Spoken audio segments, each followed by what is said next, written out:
So, one of my questions, I remember reading from some spiritual teacher, as we evolve, they phrased it as, um, we are able to learn and grow through more and more joyful experiences and fewer challenging or painful experiences. So I was thinking of that in regards to your teachings. So contrast creates expansion. But if I'm more and more often in the vortex as time goes on, and I'm drawing in more and more of that positive energy, then am I, or are we, is one able to regularly be expanding powerfully, but with less and less contrast needed? Does that make sense? The question is a good question, and we understand the premise from which the earlier statement was made. But consider this.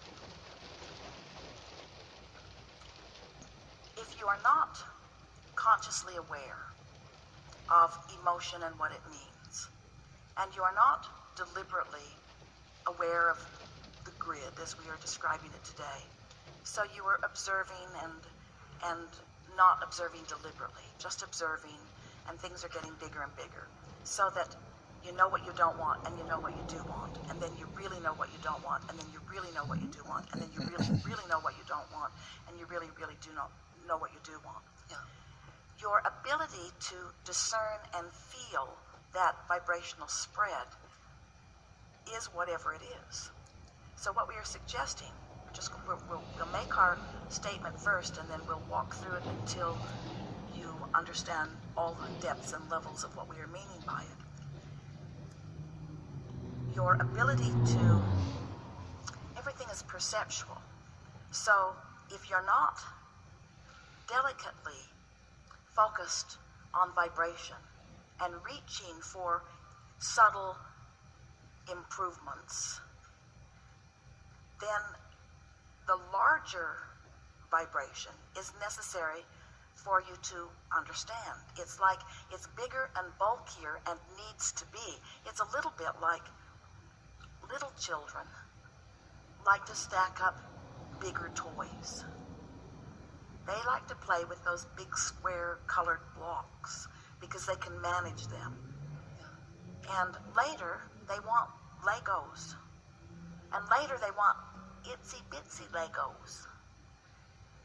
Where in the beginning, and who gets to decide? If you were watching someone new at the stacking process, taking pleasure from the bulkier blocks, or if you were watching someone more evolved in the stacking process and they're using more refined nuances or blocks, who gets to decide what the level of pleasure is? And if you are evaluating, as we always are, the perfection of a moment or the success of a moment by how it feels.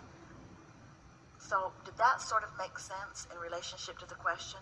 In other words, we would far rather that you have contrast in order to find discernment than contrast in order to find discernment. But once you've found the discernment, you will feel as much contrast in as much emotion in small contrast as you earlier did in large contrast. Okay.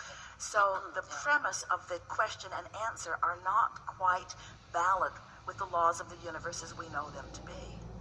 You see, You see what we're getting at? Yeah. Of course, we want you. What you really are reaching for is balance. If you are overwhelmed, then you want more peaceful life. But if you've got a really peaceful life, then you're bored and you want something more stimulating. And if you have too much that's stimulating, then you want a more peaceful life. But if you have too peaceful of a life, then you get bored and you want something that's more stimulating. And so this contrast is something that is always coming to you based upon what you've got going with your grid. Yes, you can become more deliberate, and yes, you will feel more satisfaction the more deliberate you become. This is a question that has been put to us many, many times over the years. This business of how deliberate am I supposed to be? Is the question. In the beginning, we began by saying you create your own reality, and You are the attractor of your own experience. And so you want to be a deliberate creator. You want to think deliberately. And then later, as we visited with so many of you for a while who were now getting very deliberate about what you want, we began putting more emphasis on the allowing part of it, because you were identifying what you wanted, but you were not up to speed with what you wanted. And so you were creating more of a crevasse between where you were and what you wanted, which was uncomfortable. So then we began offering words to help you to close that gap. In fact, every process that we've ever offered, and there are hundreds of them in past, present, and future experience coming, that every process that we've ever offered is about closing that gap, which is sort of what this question was about. How much contrast do I need to endure, is sort of the way the physical question comes. How much contrast do I need to endure in order to be the best deliberate creator that I can be? And we say, you get to choose all of it. And if the basis of your life is how good you feel, then you'll be able to work it out. You'll be able to figure it out. Everything all right? Yeah, and I thought of a particular example. Desiring an extraordinary partnership with a man, and so I can regularly watch those movies, for example, or the television shows where beautiful partnerships are being created and experienced, or I can have more of my experience in being around, noticing or giving more attention to the couples that are fighting, regularly in conflict, right? That gives me an example of what I don't want, creating greater clarity for what I do want, or I can just regularly be tuning into what I do want, giving myself examples of what I directly want for myself. We're going to visit with them. What's happening? You want us both to be in the same place? Only one camera is working? No point in wasting words on ears alone. Is the camera on us? Now? You can get us? All is well? So, how did that comment? It wasn't significant? I'm not sure I'm understanding your Well, question. we're talking about what happened in the moment. So, Oh. How did the contrast feel? How does the no one here was particularly concerned about that. We imagined that the technicians involved felt the greatest contrast about all of that. Yeah. So Right. So how does that contrast feel? Now Yeah. they have a vibrational grid that says we can figure anything out. They have a vibrational grid that says we can always figure out a way to do something. In other words, there's always a way to work it out. So nothing too unsettling happens in something like that. So we would call that experience small contrast, wouldn't you? Wouldn't you call that small contrast? And yet, isn't all contrast of value? In other words, Absolutely. it might make them, what would it make you do? What would it make you do? Relax, we're getting our microphone close to you. Relax, relax. What desire is born in a situation like that? The creator of every grid. But even though something happened, in other words, so you know you want to improve your grid, but what specific desire is born? Let's say if there is equipment failure, what desire does that establish within you? No equipment. And in the idea of no equipment failure, how does that grid then fill in? Our equipment failure. I'm focused on these equipment failures. This is not an easy shot, is it? We've lost control. What we're getting at here What's is that happening? what we're getting at here is that when something occurs and you give your attention to it, like let's say there is equipment failure and you give your attention to it, it makes you desire to have more stable equipment. It makes you desire to have your setup. Esther and Mark had a conversation yesterday about a possible equipment change that would make some things simpler. And that conversation was not long, maybe 2 minutes, maybe. And together they established an emotional grid that just filled in a little.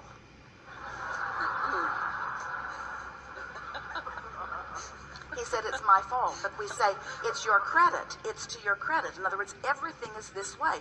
This is really what we want you to understand. Everything that matters to you and everything that you give your attention to, everything that you're responding to, it's all filling in. You think things are just happening. Nothing is just happening. Nothing is randomly happening. Everything is happening in response to your grid.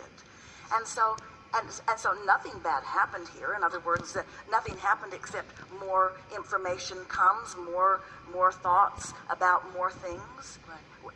So now we'll go back to what we were talking to you about, because we really want to get to this point. It's really Can I share something in regards? wait just for a moment, please. because we want to lay this basis first, and that is that.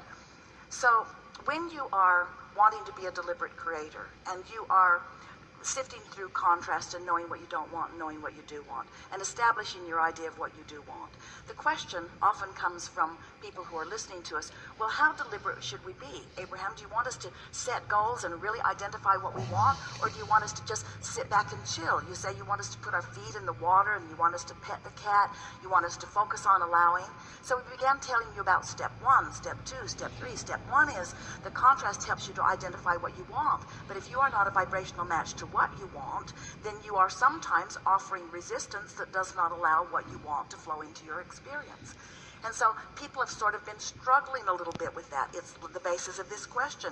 How much contrast is of value? How much contrast do I need to really have the expansion that I want? Yeah. So what we're wanting to explain here, and we think this grid conversation will make it more easy to explain, is that if you are aware that you are in the mode of attracting details that don't feel good to you when they come, you know that you are being too specific. And by that we mean you're talking too much, you're focusing too much, you're thinking too much about that subject. You're too specific.